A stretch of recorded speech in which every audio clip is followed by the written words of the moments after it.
Good morning everyone. তো এখন আমি রয়েছি টাইগার হিলে, ঠিক আছে।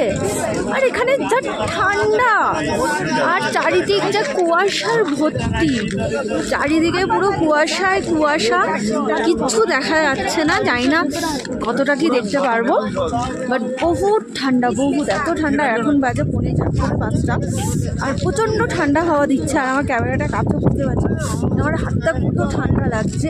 আর চারিদিকটা জাস্ট তোমরা দেখো, এখানে অনেক লোকরা চলে এসছে যেহেতু এখন সানরাইজের সময়। বাট এখন এতটা কুয়াশা, এতটা চারিদিকে কুয়াশা ভর্তি, জানি না কতটা কি আমরা দেখতে পারবো। তো যাই হোক, এই এক্সপিরিয়েন্সটা কাদের কাদের হয়েছে অবশ্যই করে জানাও। এতটা ঠান্ডা, আর সত্যি কথা বহুত ঠান্ডা। আর এই যে ছেলেও এসছে, আর ওই যে ওদিকে হাজব্যান্ডও রয়েছে, হাত পুরো বরফ হয়ে যাচ্ছে পুরো, এত ঠান্ডা আছে।